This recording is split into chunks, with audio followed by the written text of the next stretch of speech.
It's 5:31. Good evening, everyone. Welcome to the Planning, Economic Development, and Housing Committee meeting. We have with us tonight for our committee meeting of September 2nd, 2020.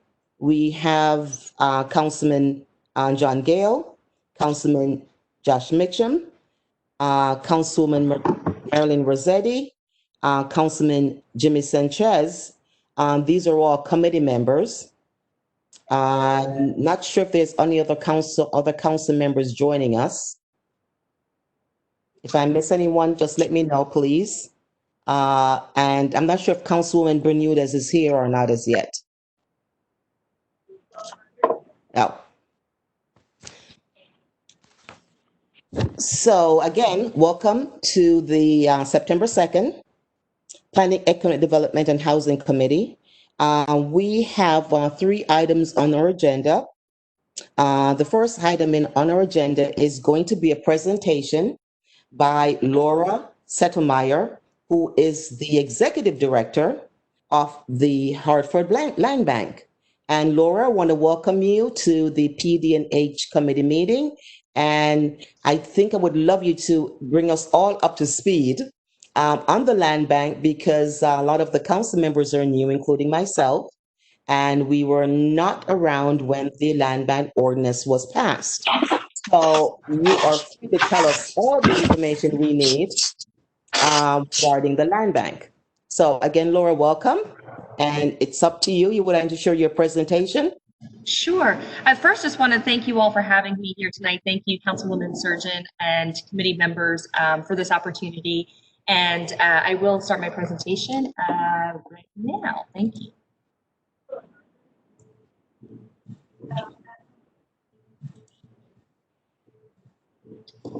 Okay, can everyone see that? Yep. Okay, great.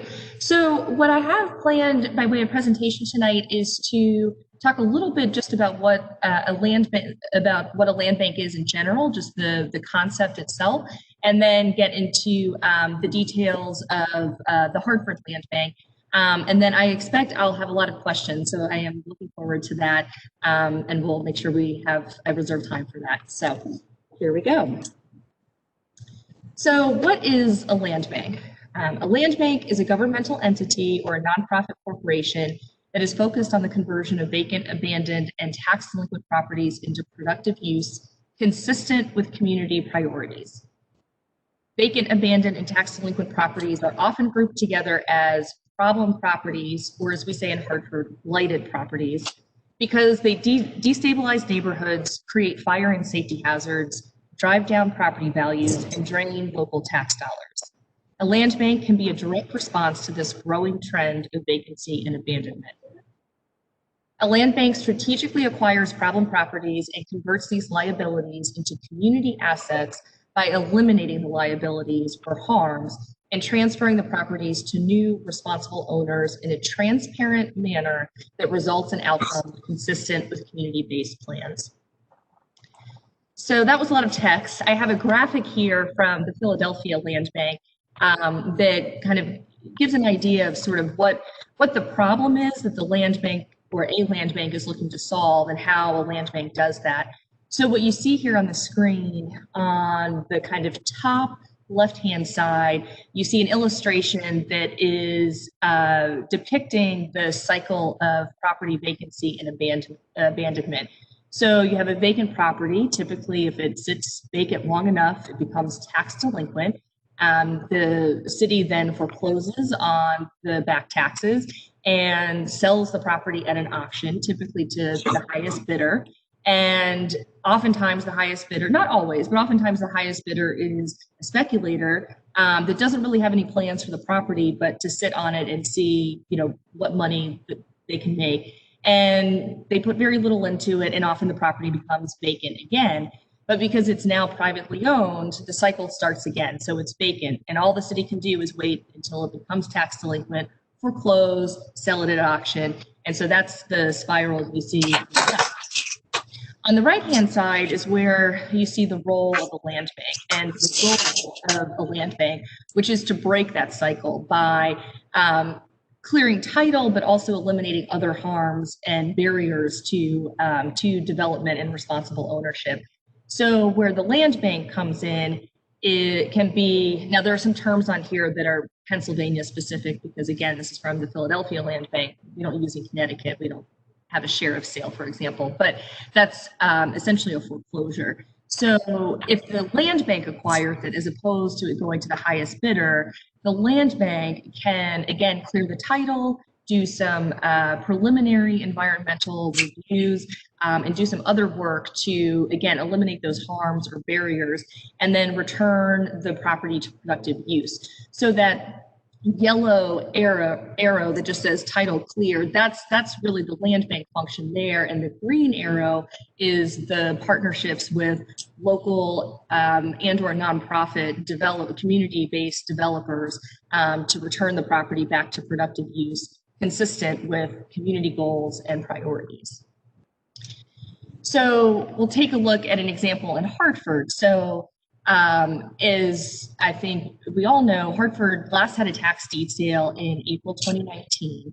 Approximately 40 properties were auctioned, and approximately 10 of those were auctioned to the highest bidder.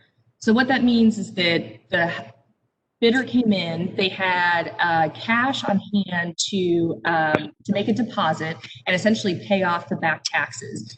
They didn't have to demonstrate any capacity to finance construction, repairs, maintenance. They did have to be current on all taxes owed to the city and state, but they didn't have to be Hartford residents. There were no other requirements on who could purchase a property at the tax deed sale. So of those 10 properties that got auctioned to the highest bidder, there are 6 that are still vacant and blighted today, almost 18 months later. And so this is the problem we're essentially looking to trying to solve with the Hartford Land Bank. And we're all, I think, kind of viewing the Hartford Land Bank in this initial year as a pilot program. And why you'll see later on the agenda tonight, there's consideration of a transfer to 7 properties. We're not looking to take on, 100 or 50 or even 20. Just let's start with 7 and see if this works and go from there.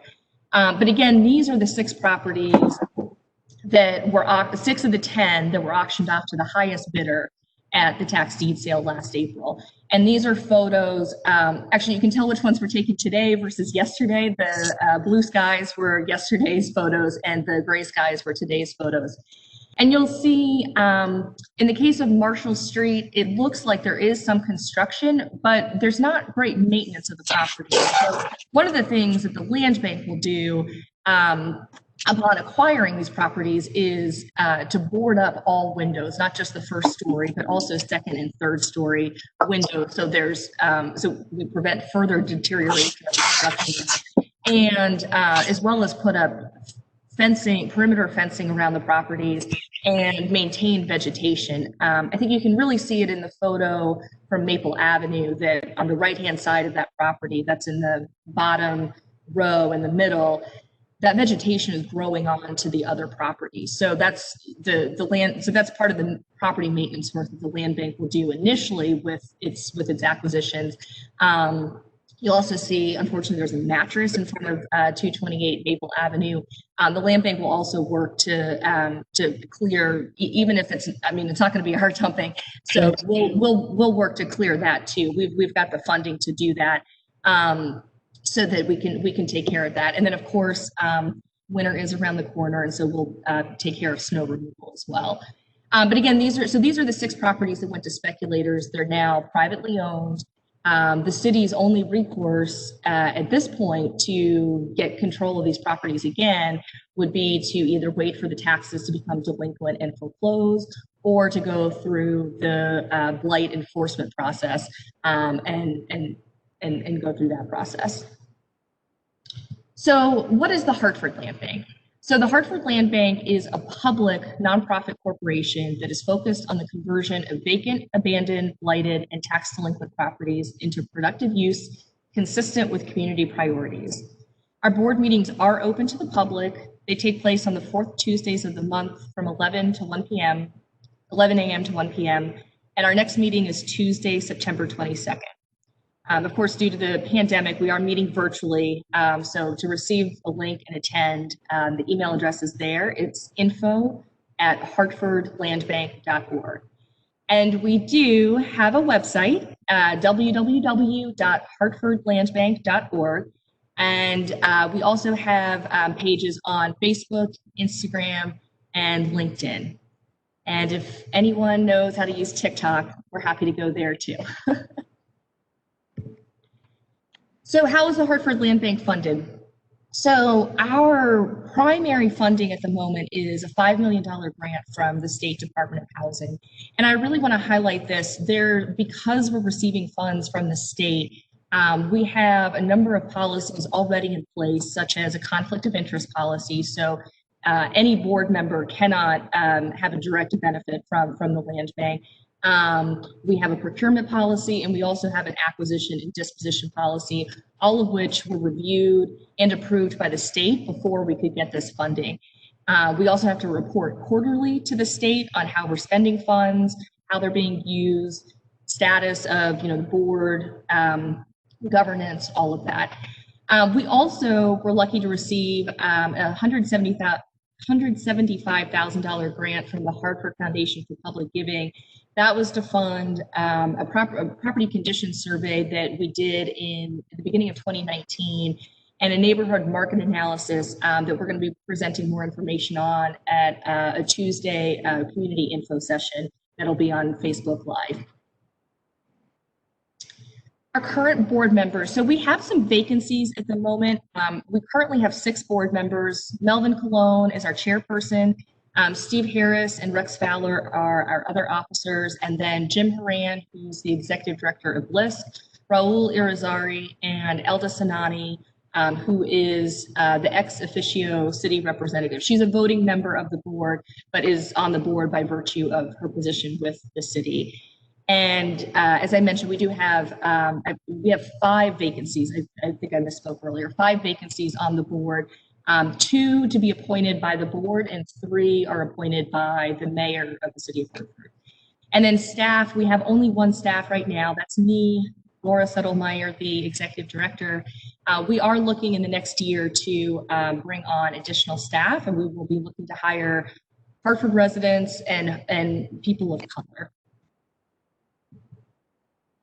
This is just an update. Some of you, I hope all of you, but I know it's been tough to get the word out about a lot of what's going on. But we did release 2 RFPs earlier this summer. We're in the process of reviewing responses. And those RFPs were for property maintenance services and for rehabilitation specialists and construction management services. So to help us manage this initial inventory and help us as we develop our disposition strategy and policies so that we can ensure that we're developing owner-occupant opportunities for current and former Hartford residents. And the distinction there is that we again, as we all know on this call, we've had a lot of Hartford residents displaced by fires over the years. So we want to offer them an opportunity to come home as well. So our RFPs were published for 5 weeks in the Inquiring News, the Hartford News, the City of Hartford's 311 newsletter, and the Minority Construction Council newsletter. And I also gave a presentation to the Minority Construction Council while the RFP was live very early on in the process to walk their membership through the process and the opportunities. Again, preference for local, that is Hartford residents and minority contractors. And we received 11 responses total. And again, we're currently reviewing and hope to make a selection later this month before our board meeting on the 22nd. And then, so here are the 7 properties that are before you tonight. Later on in the agenda, it's 7 properties. They're in 3 of our 4 target neighborhoods. So we're focused on Northeast, Upper Albany, Clay Arsenal, and Frog Hollow. These 7 properties, 5 of them are from that 2019 tax deed sale. 2 are from even older tax deed sales, I think 2015 and 2013. So there's 1 property in Clay Arsenal, 3 in Northeast, and 3 in Upper Albany. And those are photos of the property. And as you can see, I see those properties and I see not only a lot of construction work that needs to be done, but a lot of preliminary site clearing, property maintenance, and just the shape of those buildings tells me there may be some other legal and environmental issues the land bank will take care of before transferring to local and or nonprofit developers. And then finally, my contact information, my email address, our main number, my cell phone number, and I'm located, we have a desk, thanks, at Reset Co-working Space. So that's where the Hartford Land Bank is located for now.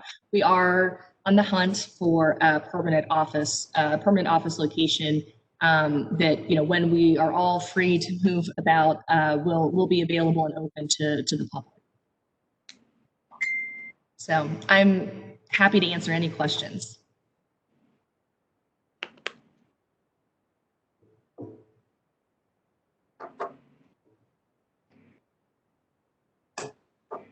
I have a question.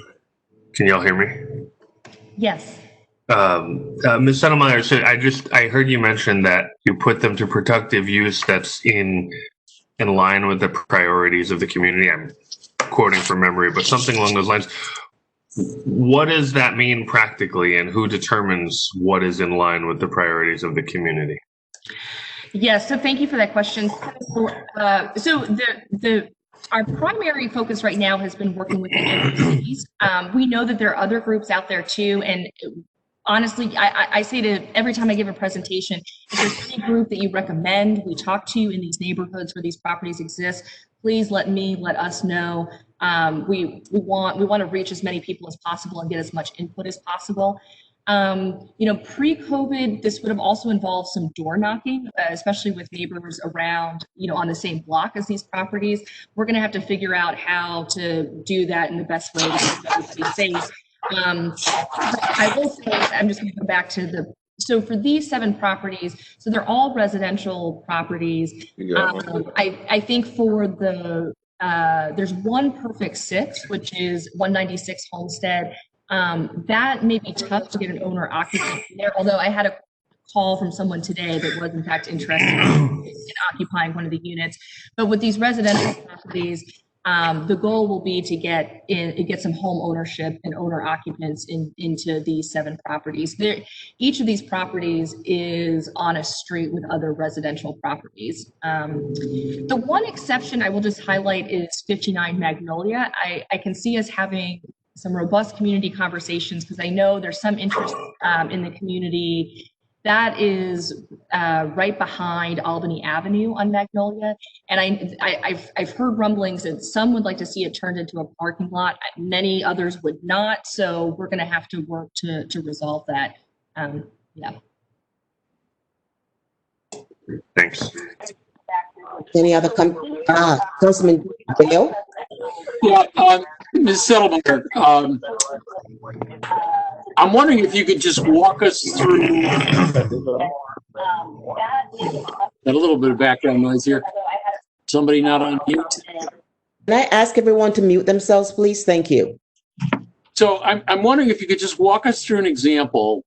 You know, pick one of these 7 properties. I assume you've got some preliminary budget in mind as to how much you're going to spend on the property itself. And then from that, what you hope to receive from a sale price.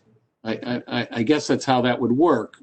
But if I'm wrong, I mean, you know, just kind of, I'd like to know a little bit more about the economics of how all this stuff works. You're going to try to put an owner occupant in there.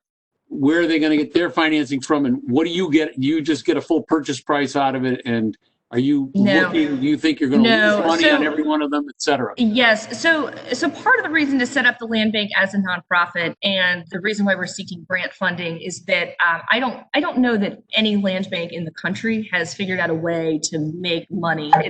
There are land banks in other parts of the country that will acquire, you know, their properties I'm thinking of Detroit specifically, where I moved here from. There are some properties in wealthier neighborhoods where that became tax delinquent and ended up in the hands of the land bank, and the land bank was able to flip and make a little bit of money to cover costs. But the Detroit Land Bank also owns 100,000 properties, so it wasn't enough to cover all their costs. We're not looking to either definitely not make a profit, but also not to make money off the sales. We see this $5 million that we've been granted by the state as really kind of an investment and a subsidy in Hartford's neighborhoods. For each of these properties that we acquire, we'll likely enter into an agreement. I mean, we're going to have to vet the candidates that most likely through an RFP process. And we are still developing those details of how exactly that will work. And we will make sure those programs and processes are clear and publicly available, and that there's public and community input in developing those processes and programs to begin with. But the most likely result in a transfer of $0, that the money the land bank puts in, the land bank is not looking to get back. And the reason for that is that, I mean, looking at these properties and just knowing a little bit about the sales prices in the surrounding area, the work that needs to be put into each of these properties to make them habitable again far exceeds any sale value.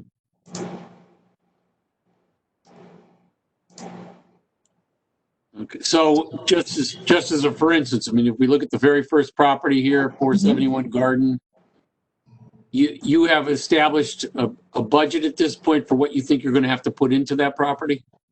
No, that's why we're hiring for the rehab specialist and construction manager. They're going to help us put together that budget. That's the other reason why we're only taking on 7 properties, is that we don't know exactly how far that $5 million is going to go. That's why we're doing this pilot program of 7 properties. And we'll have our construction manager take a look at it and put a budget together. We'll figure out what the land bank can do. We'll put together a process for vetting candidates for transfer and figure out sort of what financing might be needed. At this time, the land bank is not planning to do any financing, but that may change once we see what this work looks like and how fast we're spending down the $5 million simply on property maintenance and preservation and sort of all of the preliminary work to get the property viable for a local developer to take it on. One more question, if I may, Madam Chair. So, take again 471 Garden Street. One potential scenario, and I'm not asking you to commit to these numbers, but it could end up being that you have to sink $200,000 into this property to get kitchens and toilets that function and make it presentable, and you're able to sell it for $150,000. And the buyer goes and they get a mortgage from CHFA or somebody, and they pay you $150,000, and you move on to the next property, having spent, under my math, about $50,000 of your $5 million. Do I have that about right? So I think what you're missing is that the land bank, we're prepared to do direct transactions with home buyers, but we're not looking to compete with the existing local Hartford-based development workforce or organizations. That the transfer out of the land bank will actually be to a local developer, a housing developer. So that's why there would be $0, is that we're eliminating the harms and the liabilities, and we won't want there to be any cost to the housing developer. And again, that's what I mean by the vetting, to ensure they are local, they're serving local residents. We're going to have to do something akin to a clawback clause too, to enforce that as well. But that's so you've got that right on the back end, from the housing developer to the homeowner, but from the land bank to the next purchaser, there most likely would not be a sale price, an acquisition cost. And so your investment in each property is going to be more modest. It's going to be securing it, maintaining it, that type of thing, as opposed to actually renovating. That's right. Got it. Thank you. Sure. I have a question. I don't know why it says my attendee video is disabled in this meeting. That's what I'm getting in pop-up. This is Councilwoman Woodley's Bermudez. Hi, Councilwoman. Can you see me? I can't see you, but I do see your name now. Before it was it says 7. Yeah, I don't know. It says attendee video is disabled in this meeting, so I'm trying to put the video on. So I don't know what kind of glitch is happening, but I do have a question. Okay. So you were saying that right now there's 7 properties, and there's the $5 million grant from the state. And so is there like 1 year out, 2 year out, 3 year out, even though this is a pilot program, goal of how many more properties you would be able to take on? That's one. And then the second follow-up to that is, what is the selection process for selecting the blighted properties? Okay, thank you for both of those questions. So the first question, so yes, I would say we do have a goal of ramping up to 50 properties a year. I think we could get to there in 3 to 5 years. Again, a lot of that is going to depend on what we see in this first year with these first 7 properties. But that is sort of what we're thinking in terms of benchmarks and goals. And again, assuming that there are in fact 50 long-time vacant blighted properties, and we're not, if we get into year 3 or 4 and somehow all the blight is gone in Hartford, we'll disassemble this and figure out something else to do. So we're not going to be taking properties for the sake of making our numbers. I just want to make that clear in answering that question. But yeah, we're hoping that we can ramp up to 50 properties a year. And then your second question, I'm sorry, Councilwoman, would you mind reminding me your second question? The second question was, you mentioned that you focus on the biggest blighted properties. What is the selection process? Yes. So I would say working with the city of Hartford, we're focused on 3 inventories of properties. So one would be those properties currently the city owns, that the city residential properties that the city acquired through tax deed sales, either the 2019 tax deed sale or older tax deed sales, that are in those priority neighborhoods of Northeast, Upper Albany, Clay Arsenal, and Frog Hollow. The other 2 are kind of a combination of existing tax delinquent properties. So the city was scheduled to have a tax deed sale in 2020 that's been postponed indefinitely, and thankfully due to the COVID crisis. But there is a list of properties that are currently tax delinquent. So that would be another that would be another sort of target acquisition strategy for the land bank. And then the third are those properties that have existing blight liens. So not properties that the city's code enforcement team have cited or issued a notice of violation, because we certainly want to give owners and others an opportunity to do the right thing and redevelop the properties on their own. But those properties that have sat vacant for an extended period. I mean, we're talking more than a year or 2, and there's just been no response, or you have, some out-of-town investor willfully owner, but there's a blight lien on those properties. So again, those three buckets, if you will, are the existing city inventory, properties with significant property tax delinquency, and those properties with blight liens. And then in those 4 neighborhoods: Northeast, Upper Albany, Clay Arsenal, and Frog Hollow.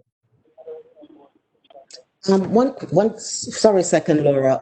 Anybody who's on, could you please mute yourselves, because we're having a lot of feedback and we're having a difficult time hearing. I think Councilman Sanchez had a couple of questions. So both Councilwoman Bermudez and Councilman John Gale had asked the question. That was so I thank them. Thank you. Councilman Mitchum. Thank you, Madam Chairwoman. Just another question. I heard you talk a little bit, Ms. Settlemyer, about outreach to the communities through various channels. Are you Are you doing outreach in languages? I mean, obviously Spanish, but in as much as it's necessary, other languages, and how? So thank you very much for that. I will admit, and I have to admit myself, I do not speak Spanish. My other language is German. I don't think that's helpful here, but yes, I can't answer that tonight, but thank you for reminding us that is a key priority and absolutely critical to doing outreach in some of these neighborhoods. So I know we have board members that are that can help with that, and we will be sure to make that a priority. In fact, I'm going to write that down. So thank you for raising that. Any other questions? Everybody good? Laura, thank you so very much for attending. Thank you very much for having me. Great. A community person had sent a couple of questions for you. Okay. One of the questions is, can the board member or developer of property give financing to a person who wants to buy the property? Can a board member give financing? Yes, for example, Sinai, can they give financing to? So, I would have to double check the conflict of interest policy because the land bank will not be giving the property directly to the home buyer. I think that a board member's organization could give financing to the end user, but a board member could not be a direct beneficiary. So a board member or a board member's organization like SINA could not acquire a property from a land bank. That would be barred by our conflict of interest policy. But they would be able to give financing to, say you transfer the property to a developer.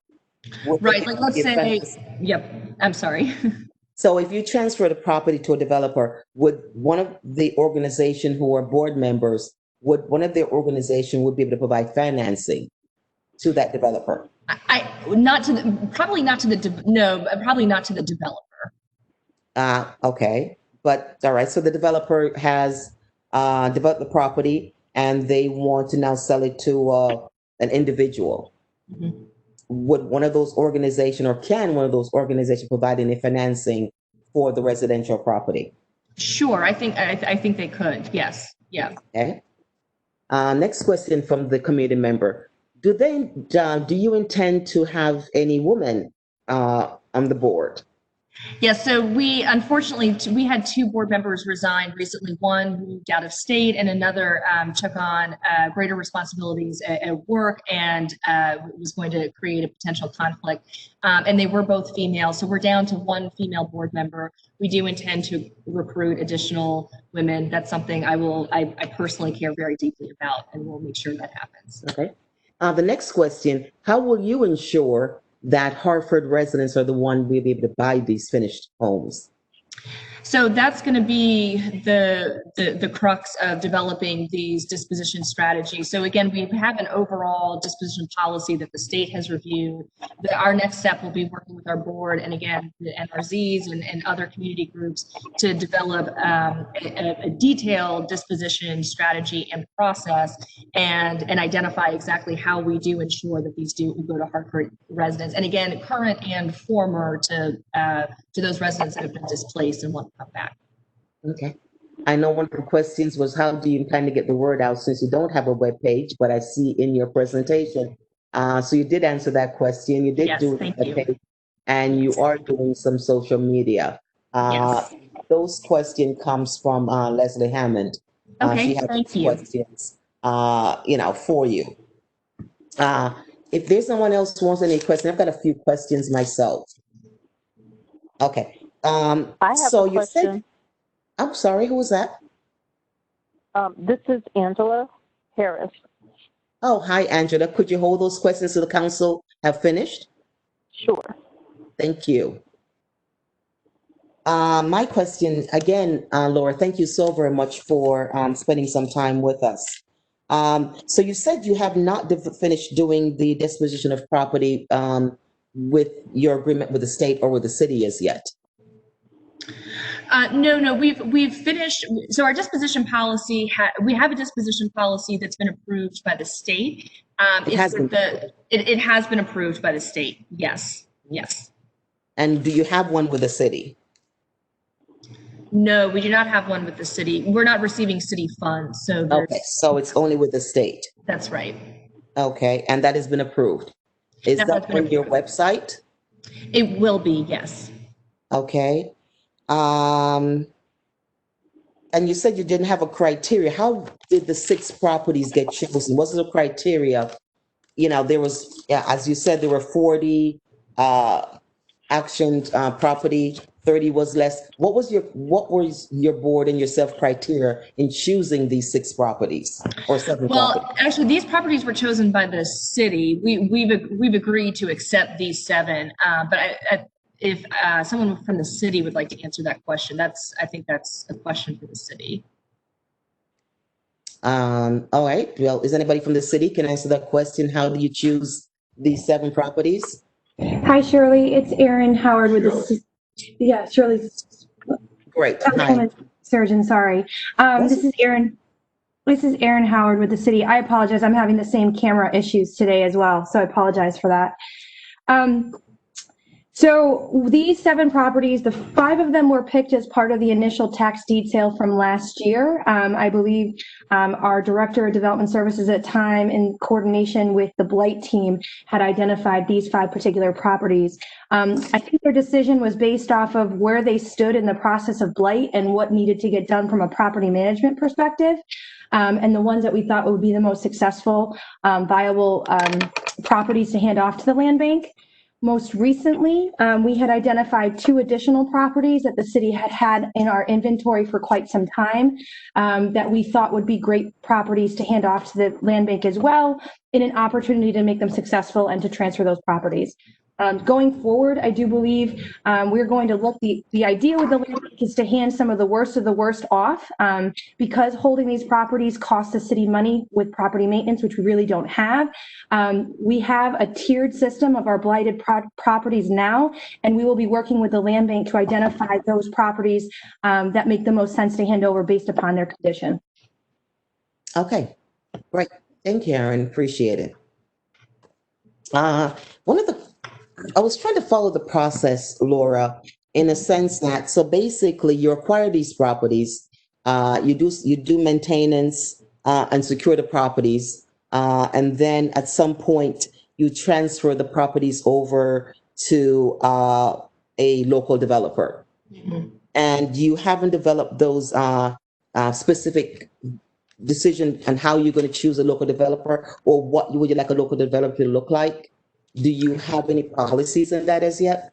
Yeah, so again, we do, some of that is covered in our disposition policy. I would say what we're still sorting out is exactly how the process, whether we'll do an RFP process or something else, what the timing will look like, and how exactly we'll ensure the criteria. Again, priority is going to be on home ownership development and local and minority contractors and individuals doing the work. Where we really need to work out details in a process is around how we ensure, to Leslie Hammond's point in her question, how exactly do we ensure that the developers are who they say they are and that they're going to do what they say they do? That's where we need to work out the details, and we'll be doing so over the next couple of months while we finalize the acquisition of these properties and really get ready for the construction season next spring. Okay, so right now, that's a question I think you answered. So you only have 1 employee of the land bank, which is yourself. That's right. And so you have 2 RFPs out for property management, mm-hmm. and a property maintenance, mm-hmm. and a construction management. That's correct. Said you have about 11 persons or a company has sent in, responded to your RFP? Yes. And when were you planning on making this decision? Because if we transfer over these 7 properties, you by yourself cannot maintain the properties. So how soon will you have someone on board who is going to be able to secure and also, maintain and secure these properties? Yeah. So we will have a decision by our September board meeting, which is September 22nd. And so the process right now, not only does City Council need to approve the transfer, but the Land Bank Board needs to approve the transfer on its end. And then there's the legal work on both ends of working out exactly what the transfer agreement looks like and what the deed looks like. So we'll have somebody on board well before the land bank is in fact the legal owner of these properties. So your committee members have not approved these 7 properties to be transferred to the land bank as yet? No, we're waiting for City Council approval first. Oh, so the process is City Council approve and then your corporation accepts it? Right. Okay. Just one more question, and I will, Councilman, there's a couple other councilperson would want some questions. Your 6 members that you currently have, could you tell me, are these 6 members permanent members? And also, which organizations do they represent? Sure, so I'll go back to that slide. So Okay. all of our board members, except with the exception of Elda Sanani, who again is on the board by virtue of her position with the city, all the other boards. So she's on the board so long as she holds that position with the city. The other board members have terms of 3 years. I don't know off the top of my head when each term expires. Some were appointed at different times. But it's, I can certainly look into that and provide that information to the committee. So Melvin Colon, our chairperson, is also the executive director of SINA, the Southside Institutions Neighborhood Alliance. Melvin was also the chair of the Blight Working Group, the Transition Committee on Blight that Mayor Ronan assembled in between his election and inauguration as mayor back in 2015, 2016. Steve Harris is a North End resident, retired firefighter for the city of Hartford, former city council person, and he's the vice chairperson of the land bank. Also was on that Blight Working Group. Rex Fowler is the president and CEO of the Hartford Community Loan Fund, and was also in the Blight Working Group. Jim Horan is the executive director of LISC, the Local Initiative Support Corporation. LISC nationally and locally as well, although the Hartford Land Bank is the first land bank to work on blighted properties not only in Hartford, but the state of Connecticut. But LISC nationally, especially in New York, works very closely with land banks, providing technical assistance and helps. They don't fund land banks directly, but they help channel the funding from the state government in New York to land banks. So we really wanted to have LISC's expertise on our board. And they were a founding land bank board member as well. Raul Irizarry is a Frog Hollow resident and a landscape architect. He was a award winner of the Year One Love Your Block grant program. So he's the project manager for the Art Box lot on Park Street. And the board was really impressed with his work there. And we were thrilled to have him join our board earlier this year. Just one last question. So are these 6 members from the original initial board, or were any of these appointed by the mayors yet? No, none of these have been appointed by the mayor. The initial board. So I'm going to go back to the slide on funding. So a $5 million grant from the state.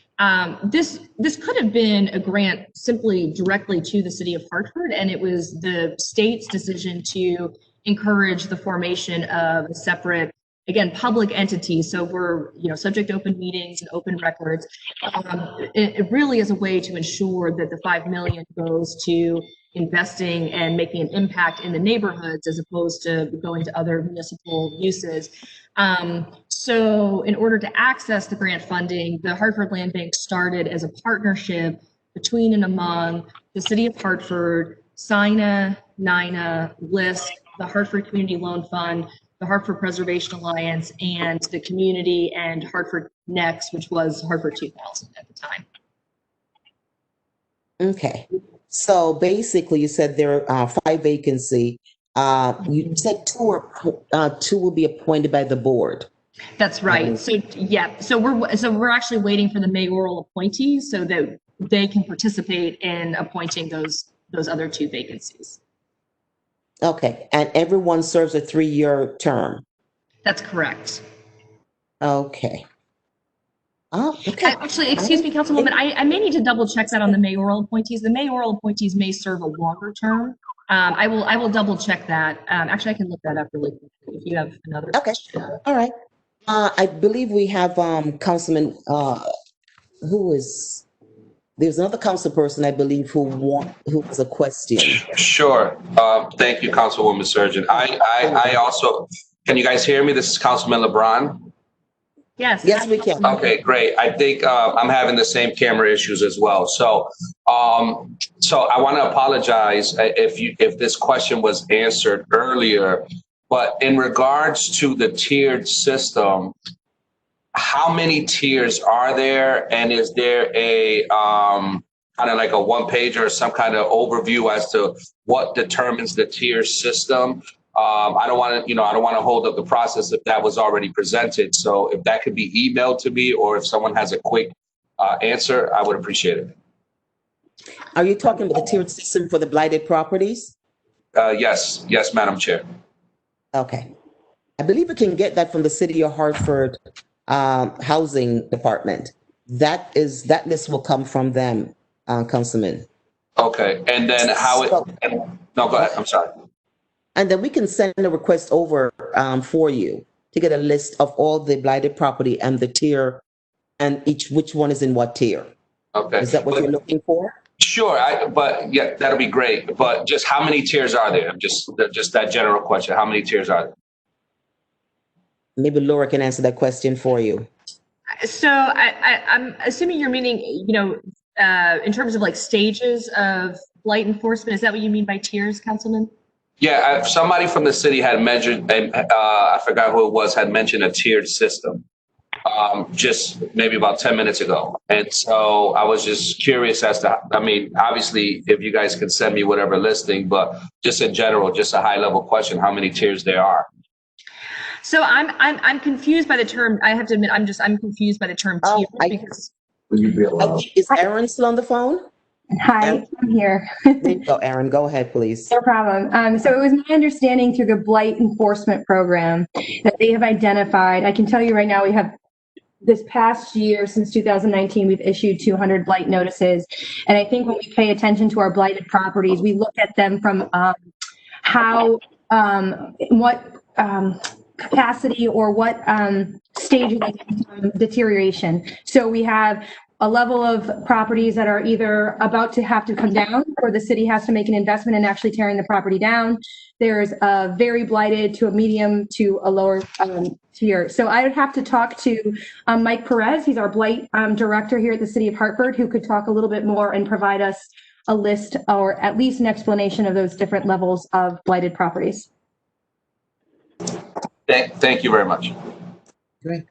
Any other council members? Any other questions before I open it up to, okay, Angela, are you still on?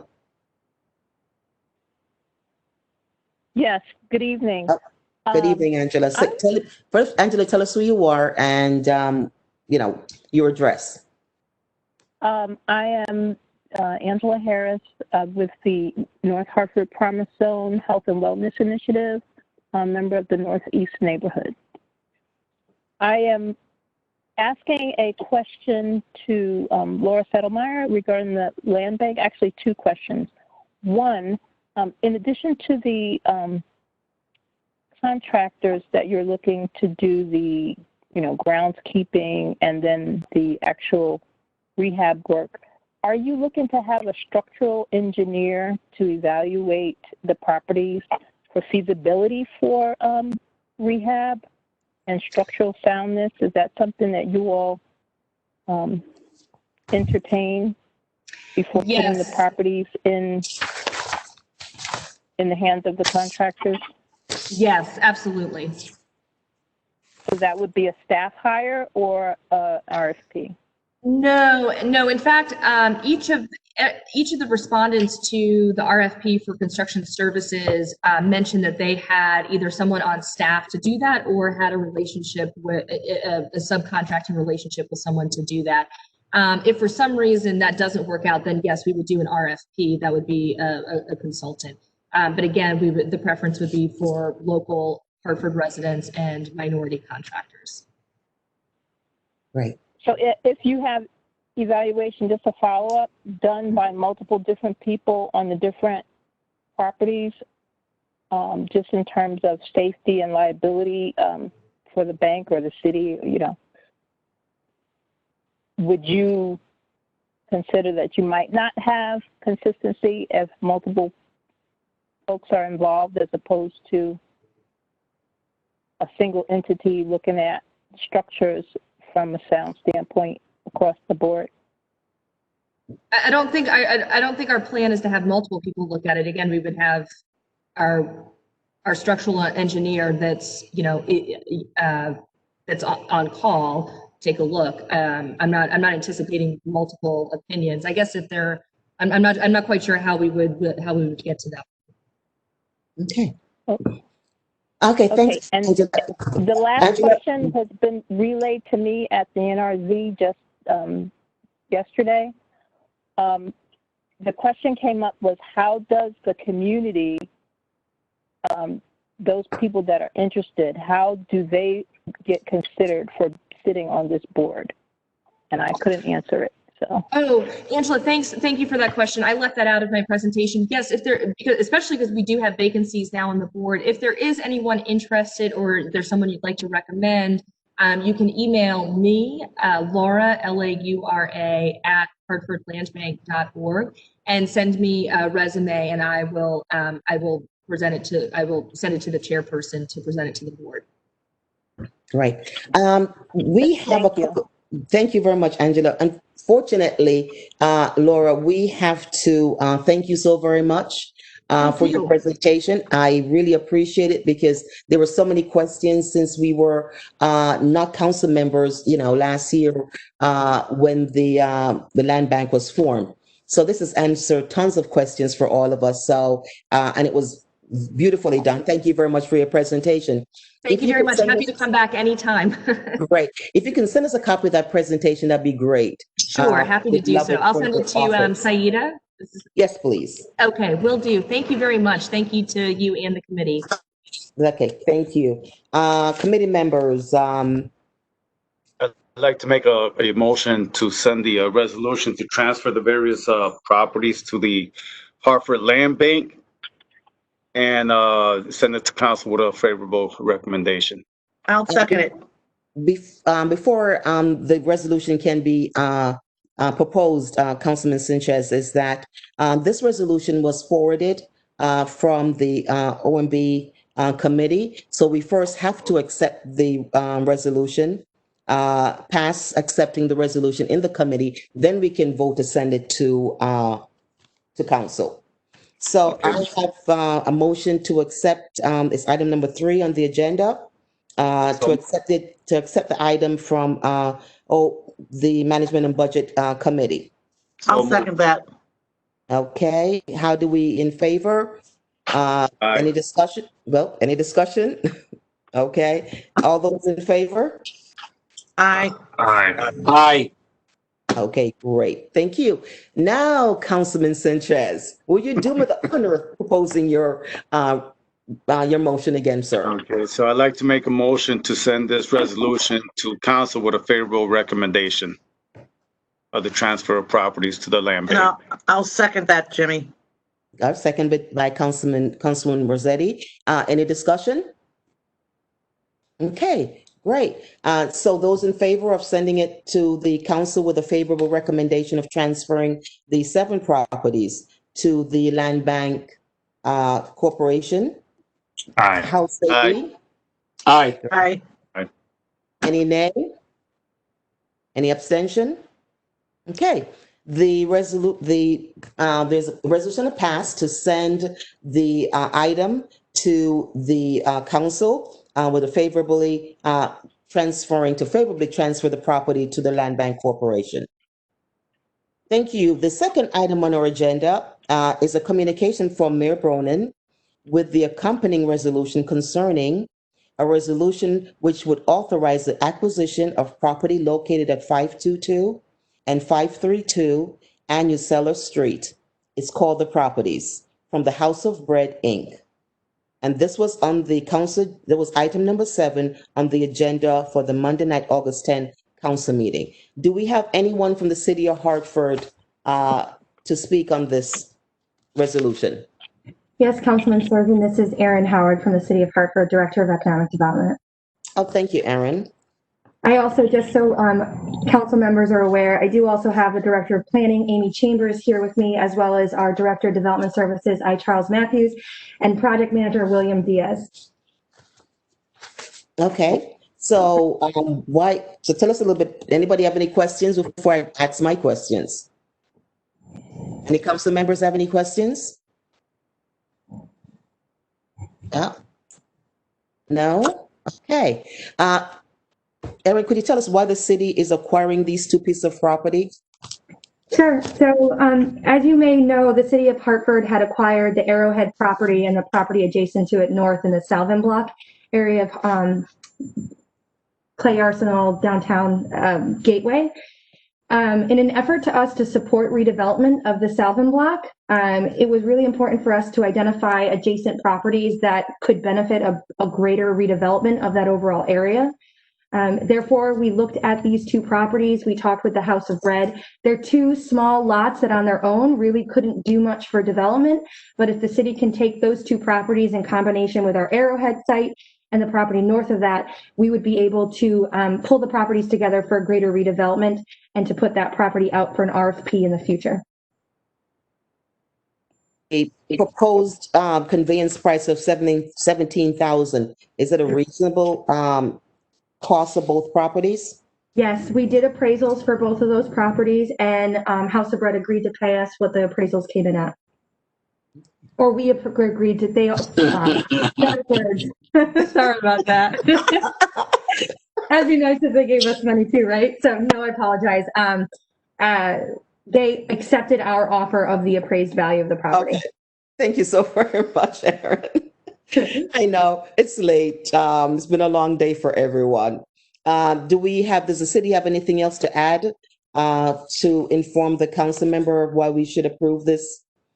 Because we also have a presentation from Healthy Hartford Hub, who is part of this development for the supermarket, and they wanted to have, give their opportunity to say something on this sale also. So is the city finished? Yes. Okay, great. Who do we have on the phone from Healthy Hartford? I believe Denise Holter, Dana. I remember seeing Dana. Are you guys there? Yes, I'm here. Good evening. Good evening. And I think Danny's here as well. Name's Denise. Thank you. Thank you, Councilwoman Surgeon and council members. I appreciate your service to the city, and thank you for the opportunity to speak with you this evening. As mentioned, I am a member of what's referred to as the CADIS, Community Advisory Task Force. The Hartford Foods convened a community advisory task force in 2018. At the time, it was 12 members. We've since expanded to 15. But the intent was to look at addressing the health disparities brought on by food insecurity in the city of Hartford. Several marketing studies were done, and the area that the representative young lady from the city was speaking about was determined to be the most viable place for a proposed mixed-use development. That would include a full-service grocery store, potential retail space to service residents of Hartford, especially those in the north end, downtown, and Asylum Hill area. In the interest of time, I won't go into too much detail as to why that's particularly significant for members of the North End community, but suffice to say that people who live outside of the city less than 3 miles away live on the average 18 years longer, basically because the city residents are subject to illnesses brought on by poor nutrition. And I think the COVID pandemic has illustrated that food security, access to healthy, affordable food is not a luxury, but it's a civil right.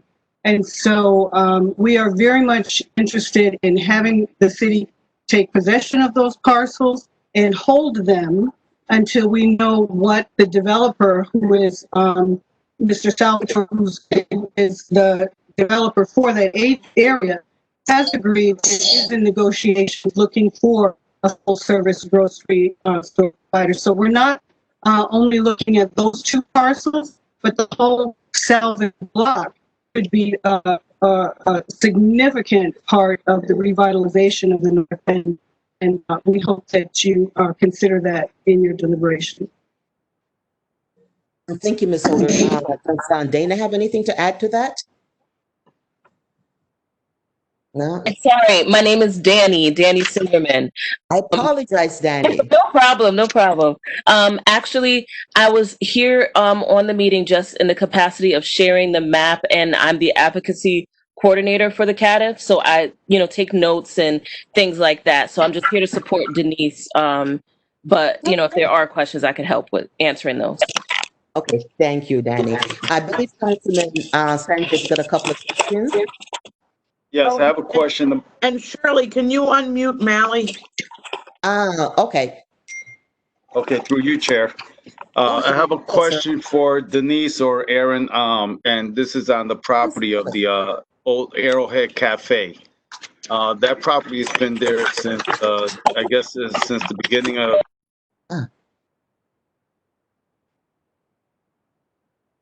historical list, and is it protected? I'm sorry. There's some feedback.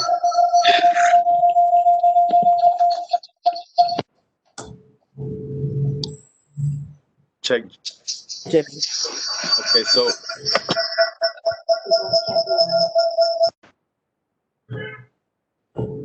Marilyn. Yes.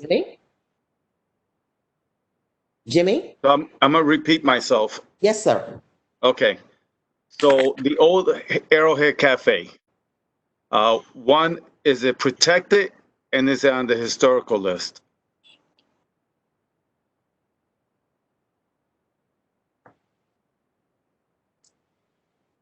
Sorry, Councilman Sanchez. It is on the historical list. So how are they going to incorporate that building into the development in downtown North? So our plan is this property and the properties that we're discussing are actually not part of the downtown North development with Randy Salvatore. Randy Salvatore actually has tied up with the properties that are southwest of what the sites we're actually talking about. We actually have a plan for a couple of things. That is a historic district, so anything that is proposed there would have to fall through the historic district process and the historic commission. The city would encourage the adaptive reuse of Arrowhead, and any development that would occur there, we would want to make sure that it's consistent with the character of the neighborhood.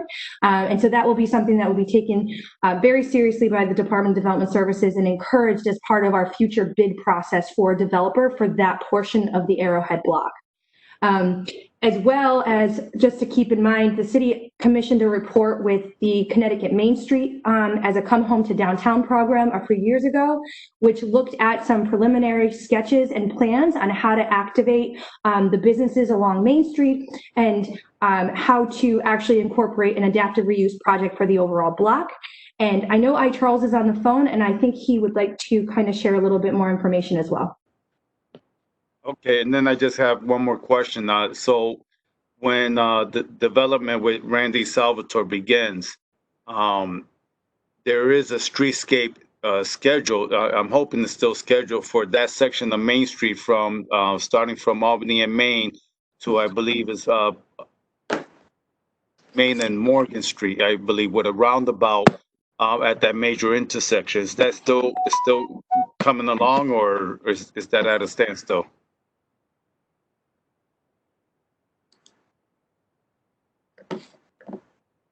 Actually, just this to Amy. Do you mind answering that question?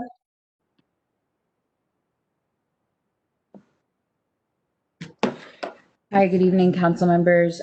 This is Amy Chambers, Director of Planning. So to answer your question, Councilman Councilman Sanchez. The staff have been working pretty closely with the Department of Transportation with regard to trying to push that along. That request for the roundabout is something that the Department of Transportation has been studying and modeling. And we've been having follow-up conversations with them with regard to the status of their data collection so that we can continue that work. We'd like to be able to incorporate the tail end of Albany Avenue where the current streetscape project leaves off in addition to that, so that that little block of area doesn't get skipped, when we're talking about that connection at Main and Albany and then moving further downtown.